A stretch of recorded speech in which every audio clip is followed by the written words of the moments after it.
Guilt tripping. This is weaponized pity. Let's say you want to go to the gym. Instead of supporting you, they say, "Oh, sure, go ahead. I'll just stay here all alone with nobody to talk to." They act like a martyr to make you feel like a villain. The goal is to turn your boundaries into burdens. They don't ask for what they want directly. They extract it from you as an emotional tax. Symptoms after getting in contact with guilt tripping. Every boundary you set results in them playing victim. They weaponize their sacrifices to control your choices. You feel guilty for things that aren't your responsibility. They compare you unfavorably to others who care more. You apologize constantly just to keep the peace.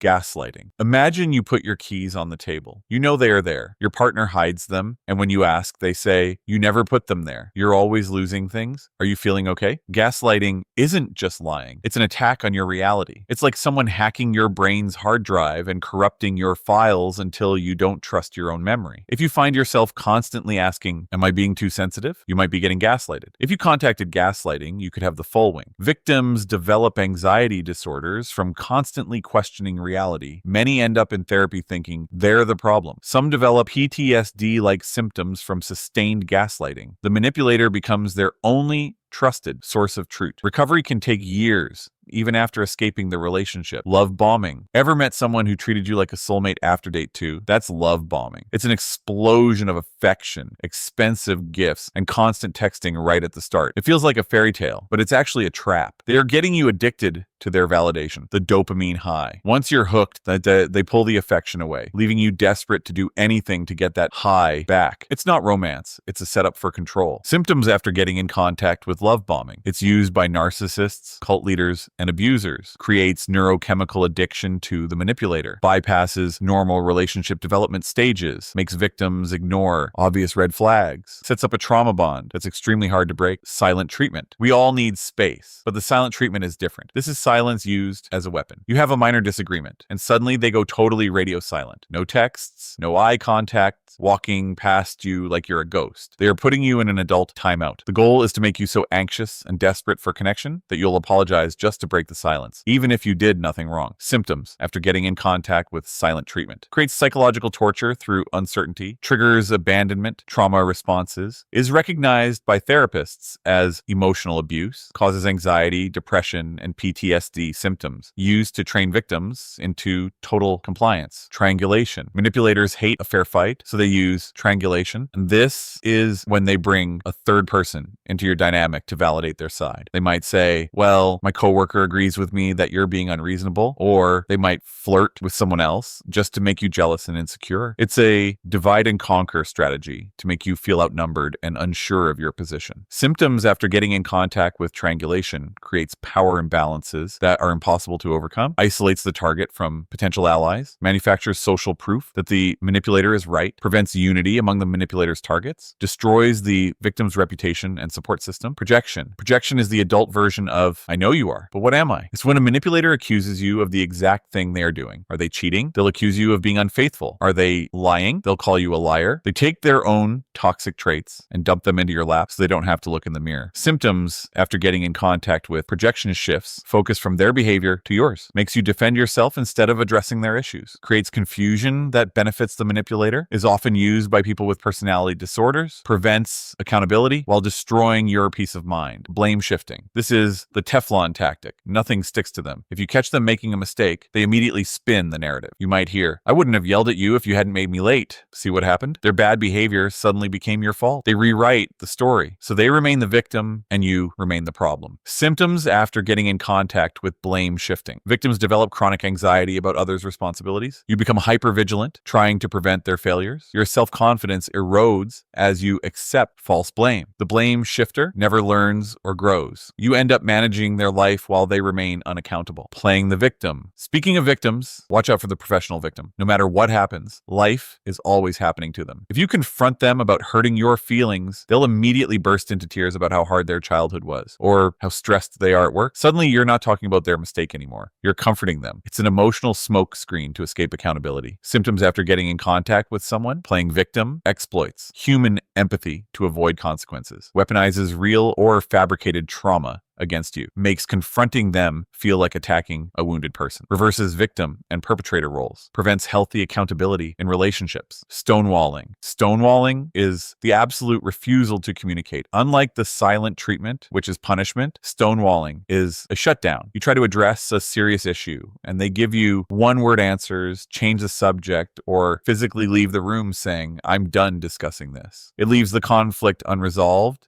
and makes you feel like your needs don't exist. It's an emotional door slam in your face. Symptoms after getting in contact with stonewalling creates psychological torture through withdrawal, prevents relationship problems from ever being resolved, trains you to avoid bringing up legitimate concerns, is recognized as a predictor of divorce and relationship failure, often co-occurs with other manipulation tactics. Mirroring. Have you ever met someone who is exactly like you? Same hobbies, same weird slang, same favorite obscure movie? Be careful. That's mirroring. Manipulators study you to reflect your personality back at you. It creates instant artificial trust. You think, wow, they really get me. But they are just downloading your data to lower your defenses. Once they have your trust, the mask eventually falls off. Symptoms after getting in contact with mirroring too perfect compatibility that feels manufactured. They have no consistent personality when not around you. Their values conveniently change to match whoever they're with. They use mirroring to gain trust before exploiting you. The real person emerges only after they've gotten what they wanted. Love withdrawal. This is conditional love. Everything is fine as long as you do exactly what they want. But the second you disagree or make a mistake, the warmth vanishes. They become cold and distant until you behave. It trains you like a dog. You learn that being yourself leads to rejection, while compliance leads to affection. Symptoms after getting in contact. Withdrawal creates constant anxiety about maintaining the manipulator's approval, destroys your self-worth and confidence, trains you to abandon your needs and identity, establishes a parent-child dynamic where you're begging for crumbs, often escalates to other forms of abuse. Rage bait. And then there's the rage baiter. They don't want a discussion. They want a reaction. They deliberately post the most infuriating, nonsensical, or offensive take just to watch the comment section explode. If you take the bait and get angry, they win. They trade your genuine frustration for engagement numbers. It's emotional pollution disguised as an opinion. Symptoms after getting in contact. They do things they know will upset you, then act surprised when you react. They become eerily calm when you get emotional. They reference your anger issues to others afterward.